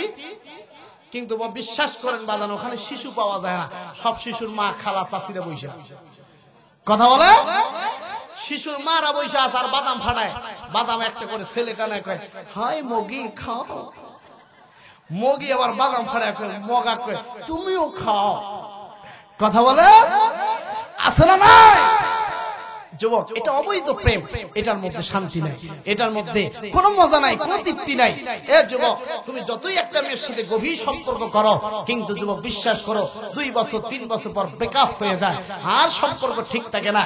কিন্তু বিশ্বাস করো ইসলামী শরিয়া অনুযায়ী একটা মেয়েরে যখন কবুল বানায় বিয়া কইরা ঘরের মধ্যে লইয়া হও, আল্লাহ এত রহমত দিয়ে দেয়, এত একটা প্রেম ভালোবাসা দিয়ে দেয়। 50 বছর 40 বছর ওই বউটারে নিয়ে আপনি সংসার করলেন, সংসার জীবন পার করলেন, বুঝায় যায় না যে আমার প্রেমটা পুরাতন হয়েছে কিনা। অনেক বুড়া আছে দেখবেন, বুড়ির কাছে দেখে কি রে তুই কি আমাদের ভুলে গেছ না কি রে? কথা বলে বুড়ি আবার তোর দেহ চলে না, তুই আমার কি কইতাছ? কথা কোন ঠিক কিনা? কিন্তু বিশ্বাস করেন বাজান, আমার দিল সাক্ষী দিচ্ছে এই এলাকার বুড়া বুড়িরা অনেক মহব্বতে আছে। কথা কম আমি দেখেছি, আমার চোখে দেখা এমন এক বুড়া বুড়ি আছে বাজান, বুড়ি আলাদা রান্না করে, বুড়াও আলাদা রান্না করে। আমি কইলাম তাহলে এদের ভবিষ্যৎ প্রজন্ম আসলো কিভাবে? কথা কন। এই জন্য বুড়া বুড়ি যারা হয়েছে, বুড়ি মা, এই বুড়া দাদার সাথে খারাপ ব্যবহার করবি না। বুড়া দাদা যদি পান পিসা যায়, পান পিসা দিবি, এটা সুন্নাত, এটা ভালোবাসা, এটা প্রেম। বুড়া যদি রোগী হইয়া বিছানায় পায়খানা করে দেয়, এটা পরিষ্কার করবি সওয়াবের আশায়। স্বামীর খেদমত করে যদি কবরে যাও, স্বামী যদি তোমার উপর সন্তুষ্ট হইয়া চোখের এক ফোঁটা পানি ফেলে আল্লাহর কাছে কাঁদে, তুমি জান্নাত চাইবা। স্বামীর জবাব স্বামী দিয়ে তারপর জান্নাত চাইবা, ঠিক কিনা? আরো জোরে বলে। কিন্তু বর্তমান যুগের কিছু বুড়ি আছে, বুড়ারে কয় হ্যাঁ তুই আজকে মশারি টানবি, কালকে আমি টানছি। কথা বল ঠিক কিনা? বুড়া কয় ঠিক আছে, আজকে যদি আমার পালি আমি টাইলাম। পরের দিন আবার বুড়া কয় বুড়ি তুই টানস না কিনলে। কথা বল ঠিক কিনা? বুড়া বুড়ি এমন ঝগড়া লাগছে, মাথা ফাটাফাটি পর্যায়ে। রাতে যখন বুড়ি ঘুমাইছে, মাঝখানে একটা কোল বালিশ দিছে। বুড়া কয় কি রে কোল বালিশটা সরা না। বুড়ি তখন কয় তুই জানোস না এটা কোল বালিশ না, এটা হচ্ছে বর্ডার। বর্ডার ওই পাশে তুই বাংলাদেশ, আমি ইন্ডিয়া, এই বর্ডার টপকানোর চেষ্টা করিস না বুড়া। কথা কোন ঠিক কিনা? আরো জোরে বলেন। এই যে আমার দাদু ভাই কইছে ঠিক। কথা কন বাজান, এইরকম মহব্বত এরকম ঝগড়াঝাটি করলে হইব না। কথা কোন ঠিক কিনা? অনেক লোক আছে স্ত্রীর চুলটা ধইরা এমন পিটান পিটায়, স্ত্রী কয় ওরে ভাই আমারে মারিস না রে, ভাই মারিস না। ভাই কয় ভাই কয়ে লাভ নাই, যতক্ষণ আব্বা বলবি না পিটানি ছাড়বো না। কথা কোন ঠিক কিনা? এ ভাই স্ত্রীরা মারবি না। এই স্ত্রী মা বাবা ভাই বোন সবাইকে ছেড়ে দিয়া 3টা অক্ষর বইলা কবুল বইলা তোর বাড়িতে আসছে। তোর বাড়িতে আইয়া আপনার বাড়িতে আসে 10 বছর 20 বছর 40 বছর তার সোনা যৌবনটারে ক্ষয় কইরা বাচ্চা কাচ্চা প্রসব দিলেন। এই বাচ্চা কাচ্চারে নিয়ে আবার লালন পালন করে এদেরকে বড় করে বিয়ে শাদী দিলেন। শেষ পর্যায়ে এসে তুমি যদি তোমার স্ত্রীকে বলো তোমাকে নিয়ে আমার সংসারে কিছুই হইল না, বাড়ি থেকে বের হয়ে যা, স্ত্রী মনটা খারাপ হইয়া দরজা লাগাইয়া দরজার পিঠিটা দিয়া ঘুমায় দাঁড়ায় কান্দে আর কয় আল্লাহ 50 বছর সংসার করলাম, আজকে এই বুড়া আমারে কইতাছে বাড়ি থেকে বের হয়ে যা, তোর মতো বউয়ের দরকার নাই। বিশ্বাস করেন বাজান, এই স্ত্রীটা, এই মাটা খুব কষ্ট পায়, কলজেটা ছিঁড়ে যায়। কারণ মায়ের মন হচ্ছে, মহিলাদের মন হচ্ছে এই গ্লাসটার মতো, এটা যদি আমি ফালাই দিই পড়লে ভেঙে টুকরা টুক হবে। মা বোনদের মনটা, হৃদয়টা এটা গ্লাসের মতো বাজান। এদেরকে একটু টোকা দিলে, একটু কষ্ট দিলে গ্লাসটা যেমন পরে ভেঙে যায়, এদের হৃদয়টা অল্প সময়ের মধ্যে ভেঙে যায়। কথা কোন ঠিক কিনা? এজন্য বলেন ঠিক কিনা? এই জন্য স্ত্রীকে খবরদার মারবেন না, কখনো কষ্ট দিবেন না বাজান। প্রয়োজনে যদি মারার খুবই ইচ্ছা করে, প্রচন্ড যদি রাগ আসে, তাহলে আপনি একটা জিনিস নিয়ে মারবেন, সেটা হচ্ছে কোল বালিশ। বুঝতে পারছেন? এই কোল বালিশ দিয়ে স্ত্রীরে পিটান, আমার দুঃখ নাই, কিন্তু বাজান লাঠি দিয়ে মারিয়েন না। কথা বলেন। আবার এক জাতের মহিলা আছে, এরা আবার লাঠি ছাড়া সোজাও হয় না। কথা বলেন ঠিক কিনা? বসির ভাই কি বলেন? দেখবেন প্রচন্ড শীতের দিন আপনি যখন বাড়িতে গেছেন, যায় ঘরের দরজা কাছে, এই সকিনার আম্মু দরজা খোলো। সকিনার মা ঘর বিছানায় শুয়ে গেছে, দরজা তো খোলা আছে, তুমি ঢুকো। যখন ঘরে ঢুকছেন তখন আপনি বলতেছেন, ঘরে তো ঢুকলাম, খাবার কই? টেবিলে আছে, নিয়ে খাও। কতক্ষণ আসে না এরকম মহিলা? যখন আপনি টেবিলে গেলেন, আরে পানি কই রে? টিবলে পানি আছে, লইয়া হোক। বুড়ি তো এইভাবে বলতেছে বিছানায় শুয়ে শুয়ে, তা উঠে না। কিন্তু বুড়া একদম রাগ হয়ে গেছে, আমার হালুয়া প্যান্টিটা কোথায়? তখন বুড়ি কইতে, আরে আমি তো উঠতেইছি মানুষকে ভাই। কথা বলেন, আরো জোরে বলেন ঠিক কিনা? তার মানে কিছু মা আছে লাঠির কাছে সোজা হয়। কথা বলেন ঠিক কিনা? ভয় দেখান, ডর দেখান, কিন্তু মারিয়েন না। কথা বলেন। বাজানলে আমার প্লিজ কোন দিকে নজর নাই, চলবো আর 10-15 মিনিট যদি চালাই, থাকবে তো ইনশাআল্লাহ? হ্যাঁ থাকবে। যাক আলহামদুলিল্লাহ, আর কিছুক্ষণ চালাই বাজান, যেহেতু ফজরের নামাজ পড়া লাগবে। আগামীকাল আবার মাহফিল আছে উলিপুর, চিনেন না? যে সিলমারি উলিপুর বাজার, অনেক দূর যাওয়া লাগবে। এই যে বক্সিগঞ্জ দিয়ে রইমারি দিয়ে বিশাল নদী পার হওয়া লাগবে। কথা বল ঠিক কিনা? আসেন বাজান, আপনারা রাত জাগতেছেন একদিন, কিন্তু আমাদেরকে রাত জাগা লাগে প্রত্যেক দিন। কথা বলেন ঠিক কিনা? এই জন্য বাজান আসেন, বেশি লম্বা নয়, মা বোনেরা যেহেতু আসছে, মা বোনদের উদ্দেশ্যে কিছু ওয়াজ নসিহত করে দিয়ে যায়। কারণ মা বোনেরা যদি ভালো হয়ে যায়, মা বোনেরা যদি স্বামীর খেদমত করে, ওই স্বামী কখনো খারাপ হবে না। কথা বলেন ঠিক কিনা? আরো জোরে বলেন ঠিক কিনা? এরা বন্ধু, এরা মা বোনেরা, তোমরা যারা এসেছ, তোমরাও স্বামীর খেদমত করবা, স্বামীর সাথে প্রেম করবা। আল্লাহর নবীজি একদিন হযরত আয়েশা রাদিয়াল্লাহু তাআলা আনহাকে ডাক দিয়ে বলেন, বিবি রে, তুমি কি জানোনি আমার আল্লাহ কয়েকজন মহিলাকে আল্লাহ জান্নাত দিয়ে দিবেন? 1 নাম্বার আমার বিবি খাদিজা, তারপরে হচ্ছে তুমি আয়েশা, তারপর হচ্ছে বিবি রহিমা। মা রহিমাকে আল্লাহ জান্নাত দিবেন। এ মা বোনেরা, বিবি রহিমা, মা রহিমা কেমন আইয়ুব নবীকে ভালোবাসতেন, কেমন মোহাব্বত করতেন, সিম্পল আমি আপনাদেরকে একটু শোনাই দিয়ে যাই। এরা বন্ধু, আল্লাহর নবী পয়গম্বর হযরত আইয়ুব আলাইহিস সালাতু ওয়াস সালামের শরীরের ভিতরে আমার আল্লাহ এমন কিছু ভাইরাস জনিত রোগ দিছে। এই ভাইরাস রোগগুলো হওয়ার কারণে আমার বাদান এলাকার লোকেরা কেউ তার কাছে আসতে চায় না। এমনকি তার অনেক বিবি তাকে ছাইরা চইলা গেছে, তার সন্তানরা পর্যন্ত চইলা গেছে বাদান, কেউ তার পাশে নাই। কিন্তু বাদান একজন স্ত্রী, যার নাম হলো রহিমা, তিনি তার স্বামীর খেদমতের জন্য পাশে আছে। ডাক দিয়ে বললেন, রহিমা রে, তুমি কেন যাও না? সবাই তো আমাকে রেখে চলে গেছে। রহিমা ডাক দিয়ে বলেন, আমার স্বামী গো, আমি যাব না, কারণ আমি জানি স্বামীর খেদমত করলে আল্লাহ জান্নাত দিবে, স্বামীর খেদমত করলে আল্লাহ আমাকে জান্নাত দিয়ে দিবে। আমি জান্নাতের আশায় আপনার খেদমত করতে যাই, স্বামী আপনাকে, আমি আপনাকে ছেড়ে যাব না। এলাকার লোকেরা ডাক দিয়ে বলেন, এ রহিমা, তোমার স্বামীকে লইয়া তুমি এলাকা ছেড়ে চলে যাও, তোমার স্বামীর ভাইরাস আমাদের ঘরে ঘরে ঢুকে যাবে, আমাদের শরীরে অ্যাটাক করবে। মা আপনাদের উদ্দেশ্যে বয়ান করতেছি, দেখেন স্বামীরে কেমন ভালোবাসতো। আজকের মারা স্বামী যদি একটু পায়খানা প্রসাব করে দেয় বিছানায়, এই মা স্বামীর কাছে ভিড়তে চায় না, স্বামীর রাইকা বাপের বাড়ি চলে যায়। আগে সুস্থ হোক তারপরে আসবো, কথা বলেন ঠিক কিনা? আরো জোরে বলেন ঠিক কিনা?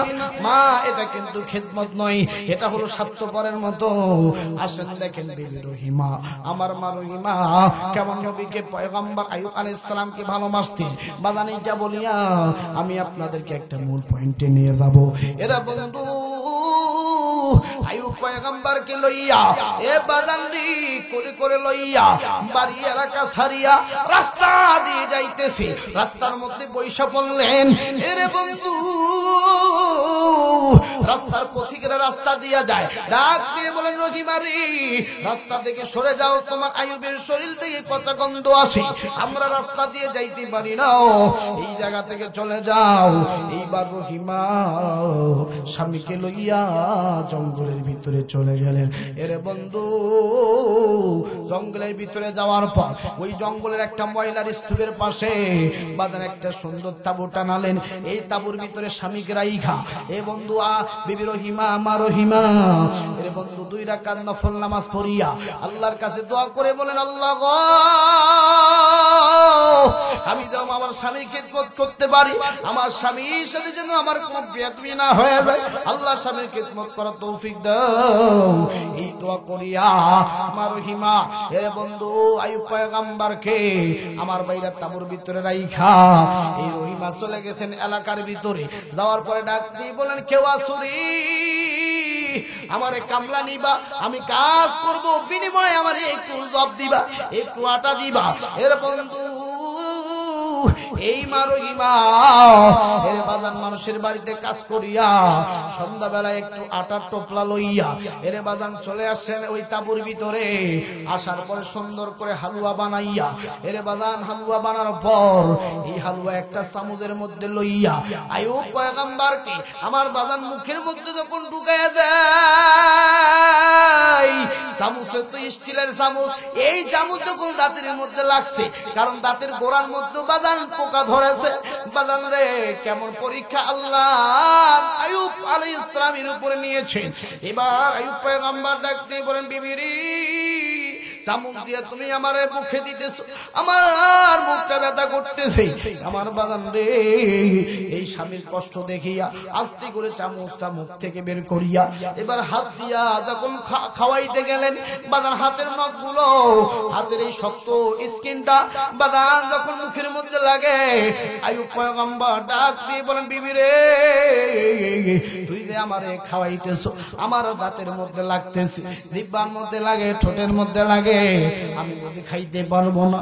এইবার রহিমা ডাক দিয়ে বলেন, স্বামী গো টেনশনের কারণ নাই, আমি আপনাকে খাওয়াইতেছি।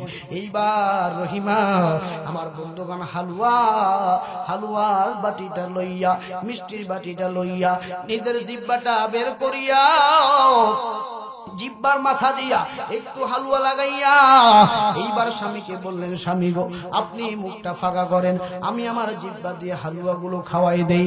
ডাক দিয়ে বলেন, স্বামী গো আমি রহিমা আপনার জন্য আমার জিহ্বা খানা আমি স্পেশাল চামচ বানায়া দিলাম। জোরে বলুন আল্লাহু আকবার। এ মা বোনেরা দেখো দেখো রহিমা কেন জান্নাতে যাবেন, মা রহিমা কেন দুনিয়ার বুকে জান্নাতের সার্টিফিকেট পাইছে। এ মা গো দেখো স্বামীর খেদমত কেমনে করছে, নিজের জিহ্বা দিয়া স্বামীরে খাওয়াইছে, স্বামী খাইয়া আল্লাহর কাছে সন্তুষ্ট আদায় করতেছে। এইবার রহিমা এইভাবে চলতে চলতে বাজান কিতাবের মধ্যে আসছে, অনেক মুফাসসির সুন্দরভাবে বর্ণনা করছে বাজান, এই রহিমা অনেক দিন চলে গেল। একদিন ডাক দিয়ে বলেন, পয়গম্বর আপনার এত বছর হয়ে গেল, আপনি আল্লাহর কাছে একটু সুস্থতার জন্য দোয়া করেন। ডাক দিয়ে বলেন, বেবি রে আল্লাহ তো আমারে অনেক দিন সুস্থ রাখছে, সামান্য কয়েক বছর অসুস্থ, এতে সুস্থতার দোয়া করলে আল্লাহ বুঝি আমার উপর সন্তুষ্ট হয়ে যাবে। বাগান 18 বছর অসুস্থ থাকার অবস্থায় আল্লাহর কাছে একবার সুস্থতার জন্য দোয়া চাই নাই। আর আমাদের একবার পাতলা পায়খানা হইলে আমরা বলি আল্লাহ আমার দিকে তাকায় না। কথা বলেন ঠিক কিনা? আরো জোরে বলেন ঠিক কিনা? রহিমা ডাকতে বলে স্বামী গো, এবার আমি চলে গেলাম আপনার জন্য খাবারের অন্বেষণের জন্য। আমার বন্ধুগণ যখন গ্রামের চারিদিকে খাবার খুঁজতে গেলেন, কেউ খাবার দেয় না, সবাই একই কথা, আপনি ভাইরাসের কারণে ভাইরাস রোগী আমাদের শরীরেও আসবে। একজন বিধর্মী ইহুদির বাড়িতে গেলেন, ইহুদি মহিলা ডাক দিয়ে বলেন, রহিমারে তোমার চুল লম্বা, আমার চুল খাটো, একটু যদি চুল কাইটা দাও তাইলে আমি তোমারে আটা দিব, খাবার দিব। রহিমা ডাক দিয়ে বলেন, না গো না চাচি, আমি আমার চুল দিতে পারবো না। ডাক দিয়ে বলেন, রহিমারে যদি চুল দিতে না পারো তাইলে আমিও তোরে খাবার দিব না, তোর স্বামী না খেয়ে মইরা যাইব। ডাক দিয়ে বললেন, কি করব কি করব, ওইদিকে স্বামী রোজা আছে, এই ইফতারির টাইম হইলে তো তাকে খাবার দিতে হবে, আমি এখন কি করব? নিরুপায় হইয়া রহিমার মাথার একটু চুলের অংশ কাটিয়া এ বাজান দিয়া দিলেন। তারপরে একটু আস্তে একটু খাবার নিলেন। এইদিকে শয়তান গিট্টি লাগানোর জন্য মানুষ রূপ ধারণ করে পয়গম্বর আইয়ুবের কাছে আয়েশা ডাক দিয়ে বলেন, ওরে পয়গম্বর আইয়ুব, তুমি কি জানো নি তোমার স্ত্রী তোমাকে কিভাবে খাওয়ায়? বললেন, না আমি তো জানি না। ডাক দিয়ে বলেন, পয়গম্বর আইয়ুব, তোমার স্ত্রী মানুষের বাড়িতে গিয়া চুরি করে খাবার আমি। আইয়ুব পয়গম্বর বললেন, না রে না, আমার স্ত্রী তো এমন কাজ করতে পারে না। বললেন, যদি বিশ্বাস না হয় আজকে আসলে মাথার চুলটা দেখবেন।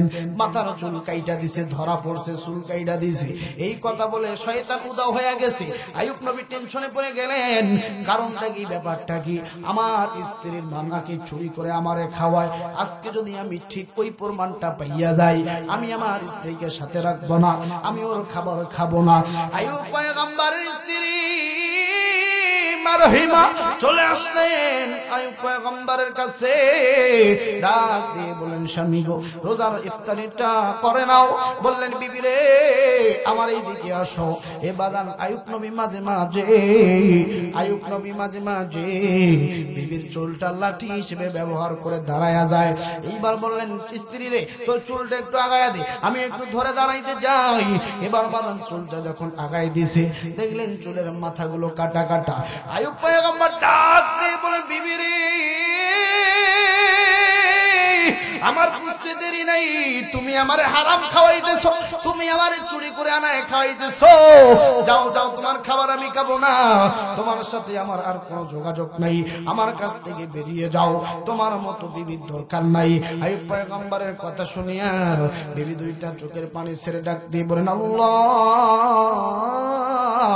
এতদিন স্বামীর খেদমত করলাম, স্বামী তো একদিন এইরকম কথা আমার সাথে বলে নাই, আজকে কেন এই কথা বললেন? নিশ্চয়ই শয়তান এসেছিল। ডাক দিয়ে বলে, স্বামী গো, নিশ্চয়ই শয়তান বুঝি আপনার কাছে এসেছি, এই শয়তান বুঝি গিরিঙ্গি লাগাইছে। বললেন, না না, শয়তান আসে নাই, এই এলাকার একটা লোক আইসা বলছে। আসলে ওইটা লোকটা, এটা কিন্তু শয়তানের শুরুতে শয়তান আসছে, মানুষের শুরুতে। কথা বলেন ঠিক কিনা? ডাক দিয়ে বলেন, বিবি তুমি চলে যাও, তোমার সাথে আমার যোগাযোগ নাই। বিবি মনটা খারাপ করে পাহাড়ের উপরে চইরা গেলেন। পাহাড়ের উপরে গিয়া বসিয়া দুইটা চোখের পানি ছেড়ে দিয়া কান্দে। ডাক দিয়ে বলেন, মালিক আমার স্বামী আমারে এই কথা বলে তরাই দিদি, আল্লাহ তুমি তো আমার কেউ নেই। এদিকে আইয়ুব পয়গম্বরের শরীরের এমন কোন জায়গা নাই যেই জায়গায় পোকা ধরে নাই। আমার বাদান জিহ্বার ভিতরে পোকা ধরছে, একটা পোকা জিহ্বা থেকে বের হইয়া বাদান জমিনে পড়ে গেছে। আইয়ুব পয়গম্বর ওই হাতটা দিয়া ওই পোকাটারে আবার তুলে নিয়া ওই জিহ্বার ওই জায়গার মধ্যে বসাই দিছে। ডাক দিয়ে বলেন, জিহ্বারে আমার সমস্ত বডি খায়া ফেলো, দুঃখ নাই, কিন্তু আমার জিহ্বাটারে খাইস না, আমি যেন আমার আল্লাহর জিকির করতে পারি। আল্লাহরে ডাক দিয়ে বলেন, আল্লাহ ও মালিক, আমার বিবিও আমার বিবিকে আমি বের করে দিচ্ছি, আজকে তুমি ছাড়া আমার কেউ নাই। আজকে তোমার কাছে আমি একটা দোয়ার আরজি জানাই, আমার শরীরের সমস্ত জায়গায় আজকে পোকা ধরছে, চোখ দেখা পাই না, চোখের ভিতরে পোকা ধরছে। ও আল্লাহ, পোকা ধরতে ধরতে জিহ্বা পর্যন্ত চলে আসছে। আল্লাহ গো, আমি বুঝি বাঁচবো কিনা কোনো গ্যারান্টি নাই, কিন্তু আল্লাহ আপনার কাছে একটা মেসেজ দিতে চাই। আল্লাহ আপনি আমার এই জিহ্বাটারে পবিত্র রাখেন, এই জিহ্বার ভিতরে যেন কোনো ভাইরাস না পৌঁছাইতে পারে, আমি যেন তোমার জিকির করতে পারি। এই কথা বলার সঙ্গে সঙ্গে আল্লাহ ডাক দিয়ে বলেন, জিবরাইল, আমার পয়গম্বর আইয়ুবের শরীরে সব জায়গায় আমি ভাইরাস দিয়েছি, সব জায়গায় পোকা বসাই দিয়েছি, এরপরও আমি আল্লাহর প্রতি এত সন্তুষ্ট, আমি আল্লাহর কাছে একটা দোয়া করছে যেন তার জিহ্বায় পোকা না দেই, সেই জন্য আমার জিকির করতে পারে। আমি আল্লাহ খুশি হয়ে গেছি, আমি আর পয়গম্বরের পরীক্ষা নিতে চাই না। জিবরাইল তাড়াতাড়ি চইলা যাও, আমার পয়গম্বরকে সুস্থ করে লইয়া দাও, সুস্থ করে তাকে ফিরাইয়া দাও। এবার পয়গম্বরের কাছে হযরতে জিবরাইল মানুষের রূপে চলে আসলেন। আসার পরে ডাক দিয়ে সালাম দিয়ে বললেন, ও পয়গম্বর আইয়ুব আলাইহিস সালাম, আমার কি আপনি চিনতে পারছেন নি?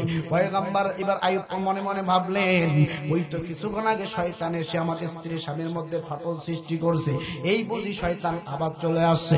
ডাক দিয়ে বলে, শয়তান এখান থেকে চইলা যাও, নইলে তোর অবস্থা খারাপ আছে। জিবরাইল ডাক দিয়ে বলেন, আরে পয়গম্বর, তুমি কি আমারে দেখতে পাও না? পয়গম্বর ডাক দিয়ে বলেন, না রে না, আমার চোখ পর্যন্ত পোকা ধরছে, আমি তো কে আসে কে যায় আমি কিছুই দেখতে পারি না। এ পয়গম্বর, আমি হলাম আল্লাহর ফেরেশতা জিবরাইল আলাইহিস সালাম, আপনার কাছে আমি এসেছি। আল্লাহ আপনারে কিছু ভালো করার জন্য আল্লাহ পাঠাই দিয়েছে। আমি একটু আপনারে পরামর্শ দেই, আপনি যে শুয়ে আছেন পাটা দিয়ে একটা লাথি মারেন, এই ডান পাটা দিয়া উঁচু করে একটা লাথি দেন, ওই জায়গার ভিতরে আল্লাহ একটা ঝর্ণা চালু করে দিবে। এবার আমি পয়গম্বর ডাক দিয়ে বলেন, জিবরাইল রে, আমার শরীরে তো কোনো শক্তি নাই, আমি সেন্সলেস, আমার শরীর গোটা শরীর প্যারালাইসের মতো হয়ে গেছি, আমি তো ঠিক মতো দাঁড়াইতে পারি না, ঠিক মতো বসতে পারি না, পায়ের মধ্যে কোনো শক্তি নাই। জিবরাইল ডাক দিয়ে বলেন, ও আইয়ুব পয়গম্বর, আল্লাহ যদি ওই ছোট্ট ইসমাইলের পা দিয়া হাউজে আমার হাউজে কাউসার জমজম কূপের পানি তৈরি করতে পারে, এই ইসমাইলের পা দিয়া ওই জায়গায় যদি জমজম কূপের পানি তৈরি করতে পারে, তাইলে কেন আল্লাহ আপনার পা দিয়ে পারবেন না? ওই ইসমাইল তো এমন কোন শক্তিশালী না যে তার পায়ের আঘাতে 7 সমুদ্র 13 নদী ফাঁক হইয়া পানি বের হয়েছে, অত শরীরে তো তার শক্তি ছিল না। আল্লাহ যদি তার শরীর দিয়ে পারে, ছোট বাচ্চা যদি এই কাজটা করতে পারে, আল্লাহ আপনাকে দিয়ে করাবেন। আমি আমার কুদরতি হাতটা আপনার শরীরে লাগাই দিতেছি, আমি জিবরাইল আমার হাতটা লাগাই দিলাম, আপনার পায়ের গোড়ালি লাগাই দিলাম, আপনি একটু ধাক্কা মারেন। এবার পয়গম্বর অসুস্থ মানুষ, তারপরে একটু আস্তে করে দিলেন, দেওয়ার সাথে জিবরাইল একটু সহযোগিতা করলেন রে বাজান। এই মাটির মধ্যে আঘাত হানার কারণে আমার ভাইরা বিশাল একটা ঝর্ণা প্রবাহিত হয়ে গেল। জোরে বলুন আল্লাহু আকবার। এই ঝর্ণা যখন প্রবাহমান হয়ে গেল বাজান রে, আইয়ুব পয়গম্বরকে ডাক দিয়ে, পয়গম্বর উঠেন, একটু দাঁড়ান, দাঁড়াইতে পারে না। জিবরাইল সহযোগিতা করে দাঁড়াইয়া এই ঝর্ণার ভিতরে ঢুকাইছে বাজান। ঢুকার পরে শরীরে এমনি ঘষাঘষি দিতেছে। দেখা দেওয়ার পর ওই যে কোরআনে আল্লাহ বলেছেন, ওয়ালানাবলুওয়ান্নাকুম বিশাইইম মিনাল খাউফি ওয়াল জু'i ওয়া নাকসিম মিনাল আমওয়াল ওয়াল আনফুসি ওয়াস সামারাত ওয়া বাশিরিস সাবিরিন। আল্লাহ মানুষকে ভয় দিয়ে পরীক্ষা করবেন, জানমাল দিয়ে পরীক্ষা করবেন, সন্তান সন্ততি দিয়ে পরীক্ষা করবেন। এরা বন্ধু, এই শরীর থেকে পোকাগুলো শরীরে গোসল করার সঙ্গে সঙ্গে পোকাগুলো জমিনে পড়ার কথা, কিন্তু এই পোকাগুলি জমিনে না পড়িয়া আল্লাহ নবী পয়গম্বর তাকায়া দেখেন, এই পোকাগুলো শরীর থেকে পড়ার সাথে সাথে 2টা ডানা গজায় গেল। ওই 2টা ডানা দিয়া উড়িয়া উড়িয়া আকাশের দিকে চইলা যাইতেছে। আল্লাহ নবী পয়গম্বর ডাক দিয়ে বলেন, জিবরাইল রে, মানুষের শরীর থেকে পোকা পড়লে জমিনে পড়ে যায়, কিন্তু এই পোকাগুলো উড়ে কেন? কারণটা কি? ডাক দিয়ে বলেন, পয়গম্বর, এই শরীরের ভিতরে যতগুলো পোকা আছে একটাও দুনিয়ার পোকা না, আল্লাহকে একটা ফেরেশতাকে পোকা বানায় আপনার শরীরে রোগ সৃষ্টি করে বসাই দিছে আল্লাহ পরীক্ষা নেওয়ার জন্য। জোরে বলুন আল্লাহু আকবার। আর একটু জোরে বলুন আল্লাহু আকবার। এস মুন্সিচরের বাপ ভাইরা, পরীক্ষা আসবে, পরীক্ষায় উত্তীর্ণ হইতে হবে। হে মা বোনেরা, সুমাইয়া যদি নিজের যৌবন লজ্জাস্থান ময়দানে তরবারির আঘাত সহ্য করতে না পেরে দুনিয়া থেকে বিদায় নিতে পারে ইমানের জন্য। এ মা বোনেরা, এ যুবক ভাইরা, হযরত খাব্বাব যদি ইমানের জন্য আমার ভাইরা ইস্তিমরা সহ্য করতে পারে, হযরত খুবাইব রাদিয়াল্লাহু তাআলা আনহু যদি ইমানের জন্য শহীদ হইতে পারে, এ যুবক ভাইরা, তোমার আমার ইমান তো আল্লাহ পরীক্ষা নাও এখন শুরু করবেন। এই বর্তমান সিচুয়েশনে আল্লাহ ইমানটা এখন পরীক্ষার মাধ্যম চালু করে দিচ্ছেন। এ যুবক ভাইরা শোনো, কাদামাটি যখন ভাটার ভিতরে ঢুকায়, এই কাদামাটি যদি আমি আপনাকে দেই 1 টাকা দিয়েও কিনবেন না। ভাটার ভিতরে যখন ঢুকায়, আগুনের মধ্যে ঢুকায়, আগুনের তাপ দিতে দিতে দিতে দিতে আমার ভাইরা কাদামাটিটা শক্ত হয়ে ইট হয়ে বের হয়ে আসে। কথা বলেন ঠিক কিনা? তখন এই ইটটার দাম হয় 14 টাকা, 13 টাকা, 12 টাকা। আমার যুবক ভাইরা, মুর্শিদাবাদের যুবক ভাইরা, দাদারা, বাবারা, চাচারা শুনেন, মা বোনেরা শুনেন, একটা কাদামাটির ইট যদি ভাটার আগুনের ভিতর ঢুকার আগে তার মূল্যহীন থাকে, ঢুকার পরে পুড়তে পুড়তে পুড়তে দাম বেড়ে যায়। আমাকে আপনাকে ইসলামের জন্য জীবন দিতে হবে, শহীদ হতে হবে, জেল খাটতে হবে, জুলুমের মধ্যে পড়তে হবে, বিভিন্ন পরীক্ষা দিয়ে দিয়ে ইটের মতো যখন শক্তিশালী হব, তখন আমরা প্রকৃত মুমিন হব, নচেত মুমিন হইতে পারবো না। কথা বলেন ঠিক কিনা? আরো জোরে বলেন। আজকে নামাজি আমরা 5 প্রকার: শুকুর আলী, শবে বরাত আলী, রমজান আলী, কদর আলী, ঈদ আলী। কথা বলেন ঠিক কিনা? শুক্রবারের দিনে শুধু শুক্রবারই নামাজ পড়ি, আর শবে বরাতের দিনে একটু নামাজ, আর রমজানের মাসে একটু নামাজ, শবে কদর একটু নামাজ, ঈদে একটু নামাজ, আর নামাজ পড়ি না। কথা বলেন ঠিক কিনা? আরো জোরে বলেন ঠিক কিনা? আইয়ুব পয়গম্বরকে আমার ভাইরা শরীরটা যখন গোসল করায় দিলেন, বাজান এই যে বয়োবৃদ্ধ একটা মানুষ, আল্লাহ পাক যখন তাকে ওই গোসলখানার ঘুম থেকে ঝর্ণার ভিতর থেকে বের করলেন, জান্নাত কিছু পোশাক পরালেন, আইয়ুব পয়গম্বর শরীর স্ক্রিনের দিকে তাকায়, কিরে আমি তো জোয়ান হইতে গেতেছি। জিবরাইল কইতেছে, আইয়ুব আপনার বয়স আল্লাহ 25-30 এর মধ্যেই সীমাবদ্ধ করে দিয়েছে। বলুন না সুবহানাল্লাহ। বুড়া মানুষের যুবক বয়সে আমার ভাইরা বের করে পাহাড়ের গর্তের ভিতরে রাইখা দিছে। রহিমার কাছে গেছেন, জিবরাইল বলতেছে, রহিমা এখানে বসে কান্দো কেন, ব্যাপার কি? বলছে, আমার স্বামী আমার বের করে দিছে, আমি যাবো না। স্বামীর কাছে বলে, শোনো তোমার স্বামী তো এখন নাই, তুমি চলো আমার সাথে। বলে, তুমি শয়তান নাকি? বলে, না আমি জিবরাইল, চলো আমার সাথে। আসছে, আসার পর বলছে, তুমিও এখানে গোসল দাও। বলে, কেন? দিতে বলছি, দাও। আল্লাহর রহমতের পানি গোসল দিতে গেছে। বাজান যখন গোসল করে বের হইছে, 16-17 বছর যুবতী একটা টকবকে আমার ভাইরা তরুণী হিসেবে আল্লাহ পাক বের করে দিছে। যখন বের হইলেন, আমার ভাই রহিমা কয়, আরে আমার ছেলেটা এরকম হলো কেন? আল্লাহ বানাই দিচ্ছে। আল্লাহ আকবার বলবেন না? তখন বলতেছে, আমার স্বামী যে জায়গায় বসা ছিল গেল কোথায়?